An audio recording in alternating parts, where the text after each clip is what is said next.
नमस्कार, आप देख रहे हैं न्यूज 24। आपके साथ मैं हूं प्रत्युष खरे। इतिहास किसी देश का आईना होता है।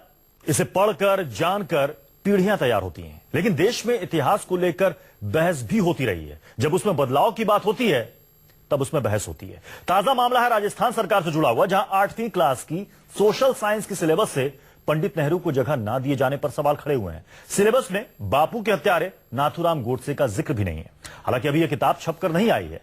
वहीं संघ के एक बड़े नेता कृष्ण गोपाल ने यह कहकर विवाद को और भी बड़ा कर दिया है कि बच्चों को दी जा रही शिक्षा में देश का दर्शन नहीं है और शिक्षा में बदलाव की जरूरत है। तो आज सबसे बड़ा सवाल में बहस इसी मुद्दे पर कि राजस्थान सरकार ने 8वीं की किताबों से नेहरू को क्यों हटाया। सवाल यह भी कि सिलेबस बदलकर शिक्षा का भगवाकरण कराना चाहता है क्या संघ, और सवाल यह भी कि सियासी फायदे के लिए पाठ्यक्रम से क्या खिलवाड़ करती हैं सरकारें। हमारे साथ तमाम मेहमान मौजूद होंगे और आप अपनी राय भी फेसबुक पर और ट्विटर पर हमें दे सकते हैं। ट्विटर हैंडल आपको पता है, न्यूज 24 टीवी चैनल। साथ ही मेरा ट्विटर हैंडल है प्रत्युष के खरे। इस पर आप अपनी राय दे सकते हैं। आपकी राय हम इस प्रोग्राम में, इस बहस में शामिल करेंगे। हम मेहमानों से आपका परिचय कराएं उससे पहले यह रिपोर्ट देखिए। महात्मा गांधी की हत्या किसने की? भारत के पहले प्रधानमंत्री कौन थे? अगर इन सवालों के जवाब राजस्थान की 8वीं कक्षा के सिलेबस में ढूंढ रहे हैं तो आपको अभी इन सवालों के जवाब भले ही मिल जाएं, लेकिन आने वाले दिनों में इन सवालों के जवाब 8वीं के सिलेबस में आपको नहीं मिलेंगे। एक अंग्रेजी अखबार के मुताबिक राजस्थान बोर्ड की कक्षा 8वीं की इतिहास की किताब से पंडित जवाहरलाल नेहरू और नाथूराम गोडसे से जुड़ी जानकारियों को हटा दिया गया है। हालांकि महात्मा गांधी से लेकर लाला लाजपत राय, तिलक से लेकर क्रांतिकारियों की जानकारी दी गई है, लेकिन नेहरू सहित स्वतंत्रता आंदोलन में शामिल रहे दूसरे कांग्रेस के नेताओं के योगदान पर जानकारी नहीं दी गई है। राजस्थान सरकार के इस कारनामे पर कांग्रेस बुरी तरह आग बबूला है।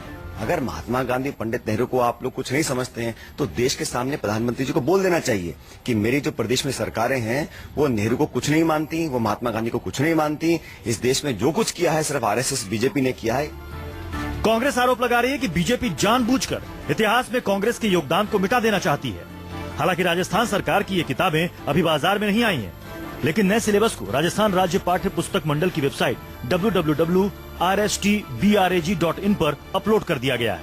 किताब कोई पढ़ाई जाए क्लास 8 में और उसमें देश के पहले प्रधानमंत्री का जिक्र ना हो तो ये तो एक मजाक है। तो ये थोड़ा अच्छा नहीं लग रहा है। मतलब ये एक इतिहासकार की तरह से भी और एक देश के नागरिक के रूप में भी। इस बीच राष्ट्रीय स्वयंसेवक संघ ने भी शिक्षा व्यवस्था में बदलाव की वकालत कर इस विवाद को नया मोड़ दे दिया है। संघ के एक बड़े नेता कृष्ण गोपाल ने पाठ्यक्रमों में पढ़ाई जा रही सामग्री पर सवाल खड़े कर दिए हैं। संघ का मानना है कि बच्चों को जो शिक्षा दी जा रही है उसमें देश का दर्शन नहीं झलक रहा है।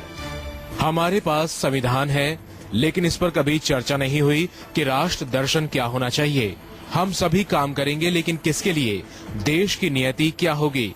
शिक्षा का हाल वही है। संघ भले ही इतिहास के पाठ्यक्रमों की बदलने की वकालत कर रहा है, लेकिन मोदी सरकार की मानव संसाधन मंत्री पाठ्यक्रमों में किसी भी तरह के बदलाव से इनकार कर रही हैं। The IIT circular which came into much debate कि क्या है भाई, अब स्मृति ईरानी सब IIT में संस्कृत पढ़ा रही है।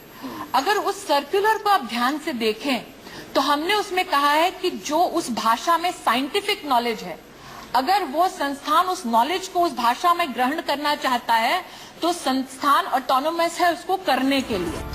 कुछ दिन पहले भी दिल्ली विश्वविद्यालय के इतिहास के सिलेबस में शामिल एक किताब में भगत सिंह को एक आतंकवादी बताए जाने पर विवाद खड़ा हो गया था।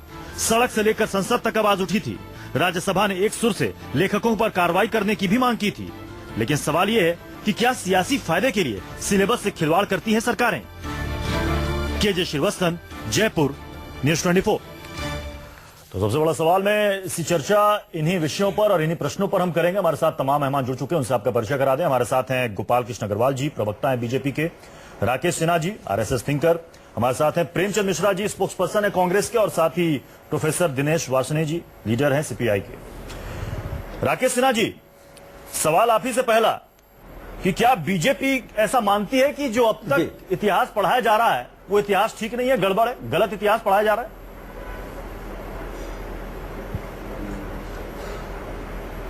नहीं, मैं उस पर आने से पहले मैं एक टिप्पणी करना चाहूंगा जिस पुस्तक को लेकर कंट्रोवर्सी हुई है।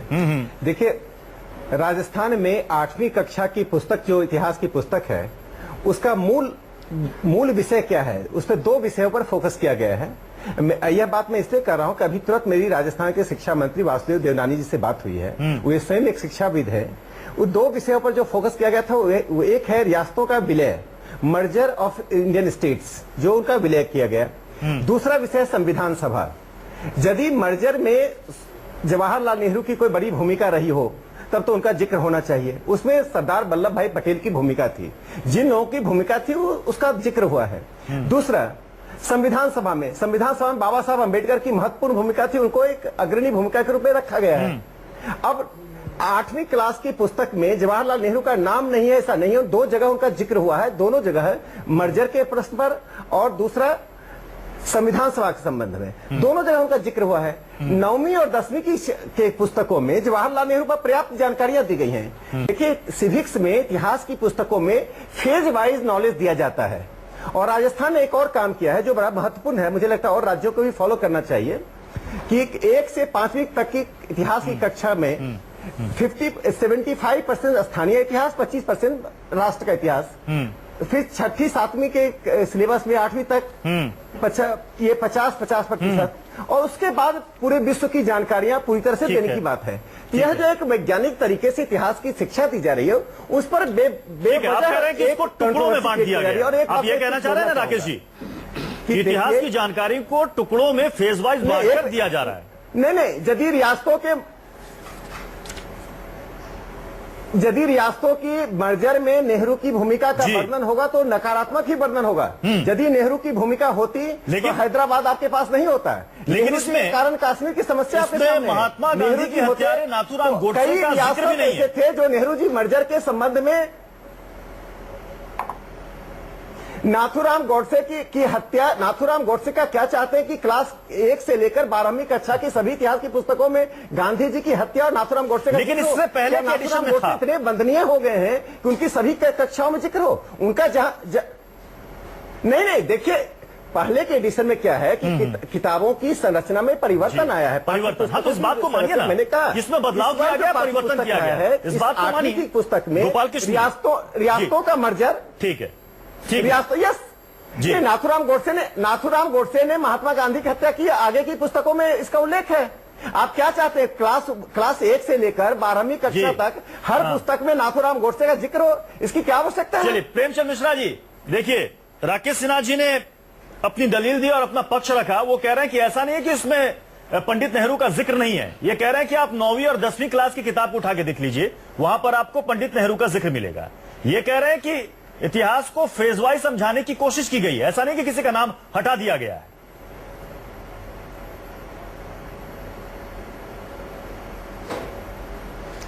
देखिए, ये कुछ भी कह सकते हैं, सत्ता में है, अपने अपने ढंग से व्याख्या कर रहे हैं। मेरा स्पष्ट मानना है कि किसी भी देश में, चाहे भारत हो या भारत से बाहर के मुल्क हो, अगर वहां पर अपने राष्ट्र पुरुषों का, महापुरुषों का, जिनका देश के निर्माण में योगदान रहा है, जिन लोगों ने कंट्रीब्यूट किया है, अगर आप उसको झुठलाने का प्रयास करेंगे तो मैं समझता हूं ये उस देश के लिए अच्छी बात नहीं है। क्या वजह थी कि आज तक अगर वो पढ़ाई हो रही थी तो उसको एकाएक बदलने की आवश्यकता आपको क्यों पड़ी है? आप कोई भी दलील दीजिए कि फेज वाइज हम कर रहे हैं, लेकिन आपका पर्पस क्या है? पर्पस वही है कि आप लगातार, जब से आप सत्ता में आए हैं, उन महापुरुषों के चरित्र हनन का कोई भी प्रयास आप छोड़ते नहीं हैं। उनके योगदान को कैसे कम आंका जाए, कैसे उनके नाम हटाए जाएं, संस्थाओं से उनके नाम हटाए जाएं, पाठ्यक्रम से हटाए जाएं, ये सब क्या है? इसके लिए आपको मैंडेट नहीं मिला था। जिन कार्यों के लिए आपको मैंडेट मिला है वो आप नहीं कर पा रहे हैं, तो आप कहीं न कहीं ऐसे इश्यूज को उठाते हैं। चूंकि आपका इतिहास अपना संदिग्ध रहा है, आपका इस देश के निर्माण में कोई योगदान नहीं रहा है, न आजादी में न आजादी के बाद, तो सवाल है पाठ्यक्रम में आपके लोगों का नाम तो सिर्फ नाथूराम गोडसे का ही आएगा, चूंकि उसने राष्ट्रपिता की जघन्य हत्या की। तो आप क्या चाहते हैं? इन महापुरुषों को हटाकर, इन महापुरुषों के योगदान को आप सिर्फ पाठ्यक्रम से हटाकर कम नहीं कर सकते हैं। तो मैं समझता हूं कि मोदी सरकार या उनके लोग जहां जहां सत्ता में राज्यों में बैठे हैं, इस तरह के ओछी मानसिकता से इन्हें परहेज करना। गोपाल कृष्ण जी, सत्ता आपको दूसरे कार्यों के लिए मिश्रा जी, मैं फिर आपके पास आ रहा हूं। कार्यों के लिए गोपाल कृष्ण जी मिला है। आगे देखिए, इसमें नेहरू जी का ऐसा नहीं है कि जिक्र नहीं है, 2 जगह जिक्र है 8वीं की किताब में, नए सिलेबस में, और 9वीं और 10वीं किताब में आप देखिए तो वहां पर आपको उनका जिक्र मिल जाएगा। लेकिन जो नया सिलेबस, हालांकि किताब छपकर अभी आई नहीं है, लेकिन जो नया सिलेबस है उसमें सिर्फ नेहरू जी ही नहीं, उसमें सरोजिनी नायडू, मदन मोहन मालवीय और कांग्रेस के कई ऐसे नेता हैं जिनका इसमें जिक्र नहीं है। जो पहले के एडिशन में जिक्र था, अब उसे वहां से हटा दिया गया। देखिए, अभी तक ये पुस्तक छपके नहीं आई है, वेबसाइट में है, लेकिन सबसे पहले बात जो एजुकेशन मिनिस्टर ने बिल्कुल स्पष्ट कर दिया, देवनानी जी ने, कि इसमें सरकार का अपना कोई डिसीजन नहीं है, ये इंडिपेंडेंट बॉडी है जिसने किया है। पहली तो बात ये हमारी तरफ से सरकार की तरफ का फैसला नहीं है, ये एक इंडिपेंडेंट बॉडी ने इस बुक्स को रिव्यू किया है और राकेश जी ने उसमें स्पष्टता से बता दिया उसका क्या एम है। तो एक बात। दूसरी बात ये जो कांग्रेस का आरोप है, असली प्रॉब्लम क्या है, कांग्रेस इतनी ऑब्सेस्ड है नेहरू जी से, उसके गांधी परिवार से, कि इन्हें उसके अलावा कुछ दिखता ही नहीं है। तो अब हमें ये कह रहे हैं कि आपको मैंडेट हटाने का मिला। अरे आप बताइए, आपको किसने मैंडेट दे दिया कि नेहरू और गांधी परिवार के अलावा आप सबको खत्म कर दें? राजीव गांधी हॉस्पिटल, राजीव गांधी ये, इंदिरा गांधी वो, हर चीज, एयरपोर्ट से लेके, हॉस्पिटल से लेके, सड़कों से लेके, स्कीमों से लेके, आप गांधी परिवार से ऊपर उठ नहीं सकते। आपको किसने ये मैंडेट दिया देश में कि आप सरदार पटेल को कम कर दें, अम्बेडकर जी को कम कर दें, बाकी सारे इतिहास को मोड़ कर आप नाथूराम गोडसे जी को, सुन लीजिए, मैंने आपको शांति से सुना, अभी सुन लीजिए आप नाथूराम गोडसे को महात्मा गांधी तक का नाम अगर कहीं हमने दिया है, सुन लीजिए, आप पहले सुन लीजिए, पूरी बात सुन लीजिए, कर रहे हैं आप सुन लीजिए पूरी मानसिकता को फिर से जाहिर कर रहे हैं। पहले पूरी बात सुन लीजिए, फिर जवाब दीजिए। मानसिकता को फिर से जाहिर कर रहे हैं। जो आपकी इंटॉलरेंस है ना, इस प्रवचन को सुनने के लिए नहीं, आप क्या कह रहे हैं? राजीव गांधी के नाम पर क्यों है, महात्मा गांधी के नाम पर क्यों है? राजीव गांधी और महात्मा गांधी और इंदिरा गांधी, जवाहरलाल नेहरू, सरदार पटेल या मौलाना अबुल कलाम आजाद के योगदान की तुलना में आप एक भी जनसंघी का नाम बताइए, एक भी संघी का नाम बताइए जिसने इस देश को कहीं कंट्रीब्यूट किया हो। आप एक नाम बताइए ना। अरे आप तो आजादी के आंदोलन में मुखबरी का काम करते थे, आप अंग्रेजों के पिट्ठू थे, आपने भारत के संविधान को नहीं माना, आप भीमराव अम्बेडकर का नाम लेते हैं, आपने अम्बेडकर के रचित संविधान को नहीं माना, आपने तिरंगा को नहीं माना। आपका क्या योगदान है इस देश के लिए? आप क्या बात कर रहे हैं? आपके नाम पर हमको संस्थाओं के नाम करते। अगर देश के लिए कुछ करिएगा तो अपने आप इतिहास में आपका नाम आएगा, लेकिन अगर देश को तोड़ने का काम करिएगा तो इतिहास में नाम नहीं आएगा, संस्थाओं के नाम नहीं आते हैं। संस्थाओं के नाम तभी दिए जाते हैं जब आपका कोई बड़ा योगदान हो। देश के लिए आपने कहा कि राजीव गांधी, इंदिरा गांधी के नाम पर कई नहीं कुछ करके बिना मतलब का नाम चाहते हैं, तो अब ये सरकार तो पंडित दीनदयाल उपाध्याय के नाम से भी चला रही है, तो इस पर भी आपत्ति होनी चाहिए। नहीं, देखिए, समाज में, देश में, इतिहास में बराबर का रखना चाहिए। इतिहास का क्या मतलब है? आप फैक्ट रखिए, ये कहते हैं अकबर पे आप फैक्ट रखिए, नेहरू जी पे फैक्ट रखिए, लेकिन लार्जर देन लाइफ आप उस पर कांग्रेस के जितने भी बड़े नेता इन्होंने काम किया आजादी से पहले, क्या उनको आप दरकिनार कर सकते हैं? बिल्कुल नहीं। हम नेहरू के, क्या आप ये कह सकते हैं कि उनका आजादी में कोई योगदान नहीं था? हम नेहरू जी का सम्मान करते हैं, उन्होंने जो कार्य किया उसका सम्मान करते हैं। एक नेहरू बैलेंस कर रहे हैं, आप ये बात समझिए। और इसमें बैलेंस, ये जो बैलेंस टिल्ट कर दिया था कांग्रेस ने नेहरू के, तो ये किसके कहने से कहा?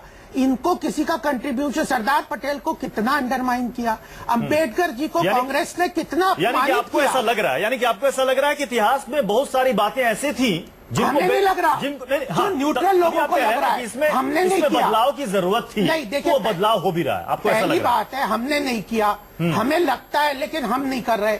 यह एक न्यूट्रल बॉडी को हम तो कहते हैं कि कांग्रेस ने इस देश के इतिहास के साथ एक पार्टीशन अप्रोच की है, सरदार पटेल को कम किया, प्रोफेसर दिनेश वार्ष्णेय जी, बाकी लोगों को कम आपको भी ये लगता है? जो बात ये कह रहे हैं कि और भी कई सारे नेता थे, ये कह रहे हैं ठीक है कांग्रेस के नेता थे, लेकिन बाकी भी अन्य नेता थे, और नेहरू जी का हम सम्मान करते हैं। इतिहास को अच्छी तरीके से नहीं किताबों में या इतिहासकारों ने बताया। देखिए, ये पहली बात तो ये मैं बता दूं कि ये आरएसएस और बीजेपी की सरकार तब जब भी केंद्र सरकार में आती है, सबसे पहले शिक्षा का भगवाकरण करने की कोशिश करती है। ये तो भगवाकरण आपका कहना है। ये कोशिश इन्होंने, ये देखिए, भगवाकरण जो कह रहे हैं, मैंने आपको डिस्टर्ब नहीं किया था।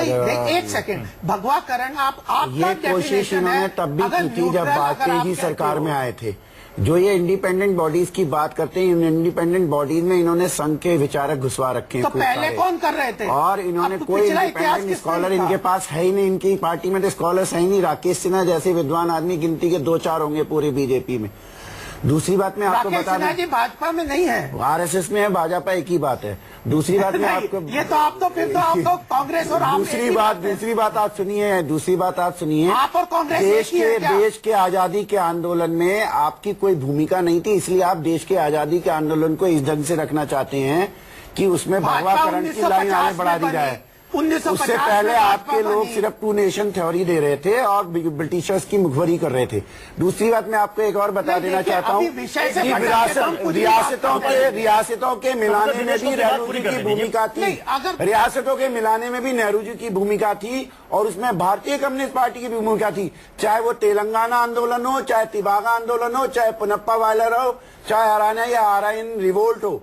इसलिए आप हमें मत बताइए कि इतिहास क्या है। जहां तक बात है संविधान सभा की, संविधान सभा के निर्माण में भी नेहरू जी की भूमिका थी और नेहरू जी की भूमिका को सिर्फ 2 जगह संविधान सभा के रेफरेंस में दिखा के बच्चों को आप ये ना बताएं कि उनका देश की आजादी के आंदोलन में क्या योगदान था। आप सिलेबस को भगवाकरण की नीति के तहत जो बदल रहे हैं वो निंदनीय है, वो निंदनीय और हम उसकी सख्त निंदा करते हैं। आप ही के संघ के कृष्ण गोपाल जी ये कह रहे हैं कि देश की शिक्षा व्यवस्था में बदलाव करने की जरूरत है।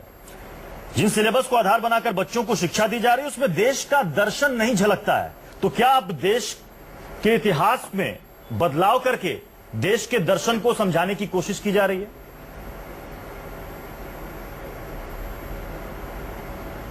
देखिए, मैं इसके पहले एक छोटी सी बात जोड़ना चाहूंगा कि एक त्रिलोकनाथ चक्रवर्ती थे, वो 30 साल तक जेल में रहे, 30 years in prison, उनकी एक पुस्तक भी है। उस त्रिलोकनाथ चक्रवर्ती का इतिहास की किताबों में सिर्फ एक लाइन का जिक्र हो तो मेरा नेहरू जी से कोई असहमति नहीं है। नेहरू जी का योगदान था, नेहरू जी के कंट्रीब्यूशन को कोई नकार नहीं रहा है, लेकिन राजा महाराजाओं के तरह इतिहास लिखे जाने की जो प्रवृत्ति है उससे हमें बाहर निकलना चाहिए। हेमू कलानी का नाम इसमें जोड़ा गया है। वो कौन थे? मात्र 20-22 साल की उम्र में इसे 21 जनवरी 1943 को फांसी की सजा मिल गई। तो जिन लोगों के इतिहास की पुस्तकों में जगह नहीं मिली, जब ऐसे लोगों को जगह दी जाएगी और जिनको आउट ऑफ प्रोपोर्शन जगह दी गई, महिमा मंडन किया गया, तो इतिहास महिमा मंडन के लिए नहीं होता है। कृष्ण गोपाल जी ने ठीक कहा कि शिक्षा का और इतिहास का उद्देश्य एक नागरिक पैदा करना होता है जिसको भारत की संस्कृति, भारत की भूमि और भारत के इतिहास से प्रेम हो। ऐसा पैदा नहीं करना होता है जो कि भारत से ही एक अलगाव को महसूस करे। जहां तक नेहरू जी की बात है, अभी दिनेश जी बता रहे थे, अगर दिनेश जी यदि भारतीय कम्युनिस्ट पार्टी का उल्लेख होगा इतिहास की पुस्तक में संविधान सभा के दौरान, तो आपको जानकारी है कम्युनिस्ट पार्टी का एक थ्योरेटिशियन है, लगभग कम्युनिस्ट पार्टी ने कहा था 17 संविधान सभाएं बनाई जाएं। ये रिकॉर्ड में है, एक संविधान नहीं सभा, 17 संविधान सभा बनाई जाए, क्योंकि भारत में 17 राष्ट्रीयताएं हैं। और अभी हमारे प्रेमचंद मिश्रा जी बिहार के तजामुल हुसैन थे, संविधान सभा में उनका इतना वर्णन था। संविधान सभा में भारतीय कम्युनिस्ट पार्टी के समर्थन से मैं अपनी बात पूरी कर लूं, को भी आगे बढ़ाएंगे। इतिहास का ये भी फैसला, मैं अपनी बात पूरी कर लूं। माफी चाहूंगा आप सभी मेहमानों से, एक छोटे से ब्रेक के लिए यहाँ पर रुकना पड़ेगा। ब्रेक के बाद लौटेंगे तो सवाल ये होगा कि सियासी फायदे के लिए क्या पाठ्यक्रम से खिलवाड़ करती है सरकार। ऐसा नहीं है कि सिर्फ बीजेपी शासित राज्यों से ही इस तरह की खबरें आती हैं, कांग्रेस पर भी कई सवाल उठे हैं। सबसे बड़ा सवाल जिसमें आज हम चर्चा कर रहे हैं कि राजस्थान सरकार ने 8वीं किताबों से नेहरू को क्यों हटाया, सिलेबस बदलकर क्या शिक्षा का भगवाकरण कराना चाहता है संघ, और सवाल यह भी कि सियासी फायदे के लिए पाठ्यक्रम से क्या खिलवाड़ करती है सरकार। हमारे साथ तमाम मेहमान मौजूद हैं। प्रेमचंद मिश्रा जी, यह सवाल बीजेपी की तरफ से उठा था, अनुराग ठाकुर ने यह सदन में मसला उठाया था और यह कहा था कि कांग्रेस के शासनकाल के दौरान देश की शिक्षा को खत्म करने और इतिहास को तोड़ने मरोड़ने का प्रयास किया, जिसके लिए देश उसे कभी माफ नहीं करेगा। मसला यह था कि भगत सिंह को इतिहास की किताब में डीयू में क्रांतिकारी आतंकवादी बताया गया था। इतिहास को तोड़ने मरोड़ने का प्रयास किया, जिसके लिए देश उसे कभी माफ नहीं करेगा। मसला यह था कि भगत सिंह को इतिहास की किताब में डीयू में क्रांतिकारी आतंकवादी बताया गया था।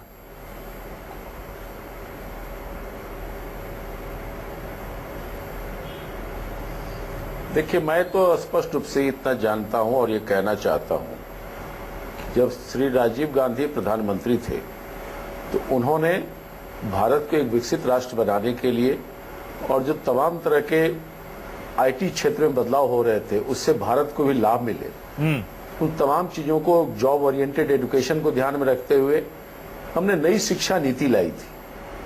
और राकेश जी उसमें गवाह हैं, ये बड़े प्रखर छात्र नेता होते थे दिल्ली यूनिवर्सिटी के। इन सब ने एक तरह से शिक्षा नीति का ही समर्थन किया था और आज वहीं से पढ़ लिख के वहां पढ़ा भी रहे हैं ये। तो मैं समझता हूं उसके अलावे सरकारी स्तर पे कभी ऐसा बदलाव कि कांग्रेस पार्टी ने ऐसा कराया हो, यह उदाहरण नहीं है। नहीं, प्रेमचंद मिश्रा जी, अगर मैं गलत नहीं हूं तो शायद होती है, प्रोफेसर दिनेश बताएंगे हमें नहीं कर सकते कि शायद 1980 से सिलेबस में यह शामिल था। ये भगत सिंह के लिए शब्द डीयू की किताब में सिलेबस में, क्रांतिकारी आतंकवादी। तो मेरी समझ में नहीं आ रहा कि उस वक्त किसी का ध्यान इस ओर क्यों नहीं गया। देखिए इसमें ऐसा देखिए मैं समझता हूँ, एक सेकेंड प्रत्युष जी, क्रांतिकारियों को अगर कोई आतंकवादी कह रहा है तो वो मैं समझता हूँ ये सरकारी स्तर की बातें नहीं है।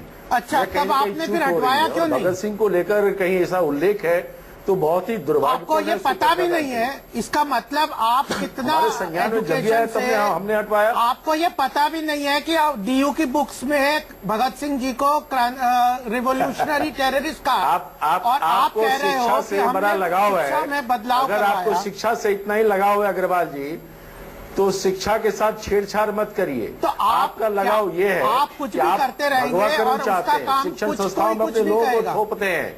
आप अपनी मनोवृत्ति से बाहर जाइए। देखिए, जो शिक्षा को रोजगार से जोड़िए, जो काम राजीव गांधी ने किया था, जो कांग्रेस की मंशा बीजेपी ने दर्ज नहीं कराई, इस पर आपत्ति जेडीयू के केसी त्यागी ने भी आपत्ति दर्ज कराई। लेकिन अगर आप ये बताइए, नेहरू जी को पढ़ाने से रोजगार कैसे बढ़ गया आपका? ये आपत्तिजनक है। रोजगार से ही ये आपत्ति कई चीजें सामने लाने पर, कई चीजें सामने आने पर उसे हटाया जाता है। सरकार, जो सरकार विवेकशील होती है उस पर कार्रवाई करती है। अगर हमारे संज्ञान में चीजें आई बदली, लेकिन सरकारी स्तर पर वो फैसला नहीं था। वो फैसला जो था वो दुखद था, जिसने भी किया गलत किया। लेकिन आप आज के बहस को अगर इस डायरेक्शन में मोड़ना चाहते हैं तो क्या किया शिक्षा में परिवर्तन? कहीं गड़बड़ी हो रही है। आज जिस टॉपिक पर आप डिस्कशन कर रहे हैं, आज उसी पर आप स्टैंड लीजिए। भगत सिंह वाला इशू हो गया है।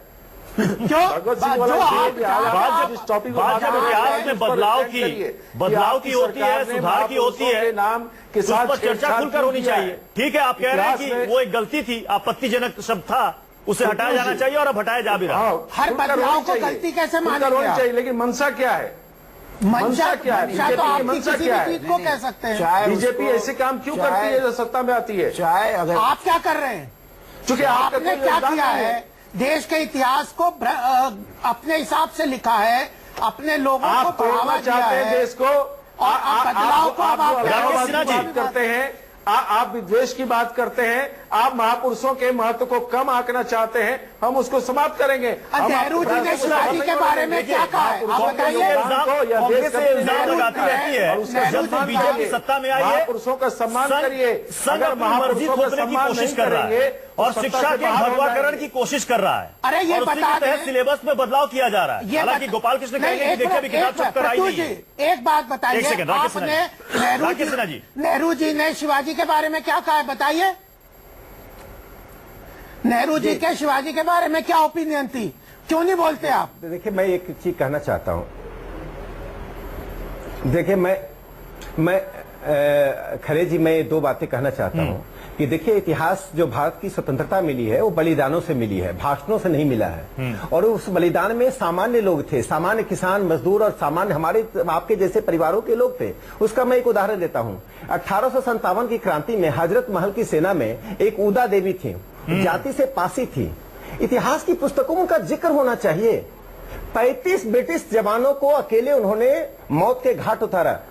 उस उदा देवी का इतिहास की पुस्तक में जिक्र नहीं है। बिल्कुल, यदि उदा देवी का नाम आना, एक पासी महिला जिसने क्रांतिकारी आंदोलन को आगे बढ़ाया, ने उसका नाम आना यदि भगवाकरण है, तो हम ऐसा भगवाकरण बार बार करते हैं। राकेश सिन्हा जी, बिल्कुल होना चाहिए। एक एग्जाम्पल देता हूं। ऐसे गुमनाम लोग जो भी आजादी के समय में एक तरीके से हीरो के रूप में थे, उनका जिक्र जरूर होना चाहिए। लेकिन जिन नामों को लेकर कई पीढ़ियां पढ़ गई, देखिए, और पढ़ भी रही है, उनका नाम हटा देना, इस पर आपत्ति।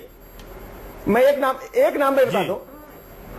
देखिए, देखिए, वीर सावरकर के भाई गणेश दामोदर सावरकर को काला पानी की सजा हुई, आजीवन कारावास हुआ। उन्होंने क्रांतिकारी कविताएं लिखी थी। बाबा साहब सावरकर का कहीं नामो निशान नहीं है किसी पुस्तक में। तो मेरा कहना यह है कि इतिहास को कुलीनों का पिंजरा मत बनाइए, इतिहास को सामान्य सेनानियों से। और वो कहते थे, वो कम्युनल हिस्ट्री की बात करते थे, वो कम्युनलिज्म की बात करते थे, वो कहते थे देश के हिंदुओं अंग्रेजों के खिलाफ मत अरे मैं गणेश दामोदर सावरकर की बात कर रहा हूँ। गणेश दामोदर सावरकर वो आदमी तो देश में एक बात सुन लीजिए। दूसरी बात अपनी बात पूरी कर लो कि देश, ये बात आपकी सही है कि इतिहास आम जनता द्वारा बनाया जाता है, कि इंडिविजुअल। मैं अपनी बात पूरी कर, पर नेता के महत्व को भी इतिहास में रखना होता है। एक सेकंड, राकेश सिन्हा जी अपनी बात पूरी करें। कांग्रेस इस देश का उस समय में आजादी का आंदोलन था, कांग्रेस पार्टी नहीं थी उस समय आजादी का आंदोलन।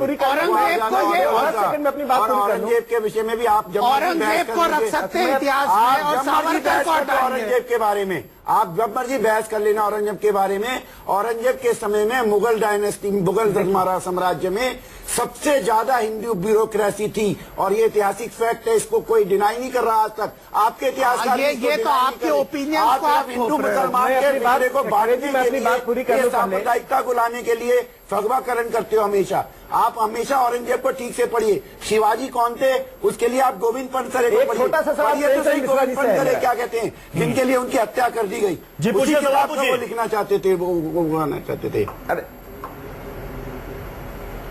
अरे मैं एक छोटा सा सवाल मुझे प्रेमचंद मिश्रा जी से है। प्रेमचंद मिश्रा जी को बहुत चिंता है राजस्थान की पुस्तक का। आपसे मेरा एक ही गुजारिश है कि महात्मा गांधी ने बिहार में चंपारण से जहां अपना आंदोलन शुरू किया था, उस चंपारण में गांधी जी के आश्रम की क्या हालत है देख लीजिए। आप उस बिहार सरकार के साझेदार हैं, कम से कम उस स्थान को तो ठीक कर लीजिए। राजस्थान की पुस्तक की चिंता बाद में की जाए। एक दूसरे बात, संविधान सभा बनाने में तजामुल हुसैन बिहार से थे, कितने छात्र जानते हैं? क्यों नहीं उनका जिक्र होना चाहिए? वो बिहार से आते थे, बिहार मुस्लिम लीग के नेता थे, उनका बहुत महत्वपूर्ण भूमिका थी। तीसरी बात, बिहार सचिवालय के सामने 7 शहीदों की एक मूर्तियां हैं, स्टेच्यू पर मूर्तियां हैं। क्या उनका हम नाम नहीं जाने? क्या मोतीलाल नेहरू, जवाहरलाल नेहरू, राजीव गांधी इसी पीढ़ियों में भारत का हिंदुस्तान घूमता रहेगा? नेहरू गांधी के ऑब्सेशन से हिंदुस्तान को बाहर निकलना पड़ेगा, कुलीनता से बाहर निकलना पड़ेगा। जवाब बनाना पड़ेगा जिसमें उदा देवी भी होंगी, जिसमें बिहार सचिवालय के सामने जो 7 लोग शहीद हुए उनका नाम भी होगा। राकेश जी, मैं आपके तीनों बातों से सहमत हूं, लेकिन ये कह देना कि उनका नाम नहीं है, ये अपने आप में असत्य है। वो 7 शहीदों का नाम अंकित है और पाठ्यक्रम में भी है, प्रारंभिक शिक्षा में बिहार में पढ़ाए जाते हैं, सबको पता है। लेकिन ये कहना कि सिर्फ गांधी परिवार का हो रहा है, यह राजनीति आप कर रहे हैं।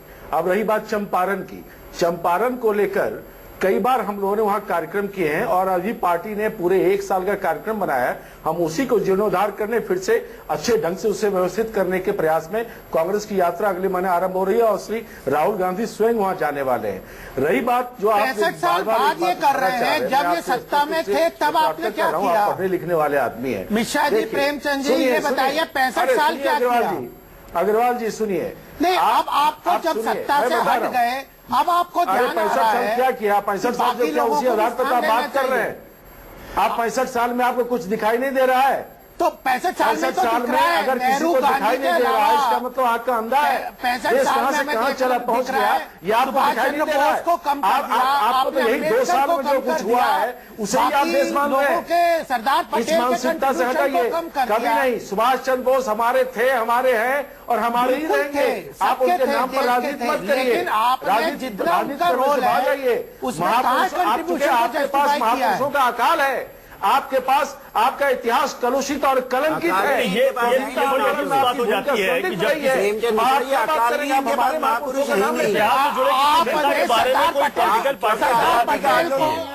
कभी अंबेडकर और कभी सरदार पटेल को लेकर बीजेपी कहती है कि कांग्रेस ने उनको वो उचित स्थान नहीं दिया, कांग्रेस कहती है कि बीजेपी इसको लेकर सियासत कर रही है। एक छोटे से ब्रेक के लिए यहां पर रुक रहे हैं, ब्रेक के बाद लौटेंगे तो इस पर चर्चा करेंगे, क्या सिलेबस में बदलाव से देश में शिक्षा का स्तर सुधर जाएगा।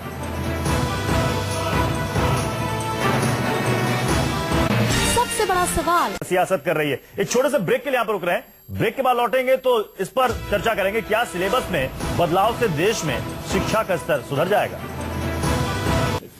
आप देख रहे हैं सबसे बड़ा सवाल, जिसमें हम चर्चा कर रहे हैं कि क्या सियासी फायदे के लिए पाठ्यक्रम से खिलवाड़ करती हैं सरकारें। हमारे साथ तमाम मेहमान मौजूद हैं। राकेश सिन्हा जी, क्या अच्छा नहीं होता कि जो गुमनाम हीरोज हैं इतिहास के, हमारे हिस्ट्री के, उनको आप ऐड कीजिए, अच्छी बात है अगर कोई नई जानकारी रिसर्च मिल रही है, लेकिन जो बड़े नाम है इतिहास के उनको भी दरकिनार ना किया जाए।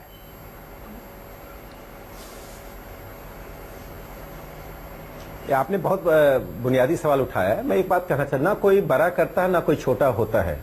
इतिहास में बाबा साहब अम्बेडकर को किसी ने बड़ा नहीं किया, वो अपने आप बड़े हो गए। जैसे जैसे इतिहास की परतें खुलती हैं, चीजें सामने आती हैं। देखिए, नेहरू जी के जीवन के अनेक ऐसे पक्ष आए हैं, मैं उसका जिक्र नहीं करना चाहूंगा। नेहरू जी के प्रति मेरा बड़ा सम्मान है। इतिहासकारों ने अनेक ऐसे पक्ष का जिक्र किया है जो कि स्वतंत्रता आंदोलन के दौरान जो एक लोकप्रिय त्याग तपस्या की संस्कृति थी उसके प्रतिकूल है, जिससे नेहरू जी का कद अपने आप छोटा होता जा रहा है। रियासतों के विलय में उनकी जो नकारात्मक भूमिका थी, कश्मीर के मामले में, हैदराबाद के मामले में उनका कद छोटा होता जा रहा है। और एक अंतिम बात मैं कहना चाहता हूं, बस उससे मैं अपनी बात समाप्त करूंगा। श्यामजी कृष्ण वर्मा एक क्रांतिकारी थे। उन्होंने लंदन में इंडिया हाउस की स्थापना की थी। वो क्रांतिकारियों का एक सेंटर था। इंडियन सोशोलॉजिस्ट मैगजीन निकाला। श्यामजी कृष्ण वर्मा की 1930 में निधन हुआ। उन्होंने अपने विल में लिखा था कि मेरे अस्थि कलश को भारत में जाकर नदियों में विसर्जित किया जाए। तो 1930 से लेकर आजादी के बाद और 47 से लेकर 2002 तक किसी सरकार को ध्यान में नहीं आया।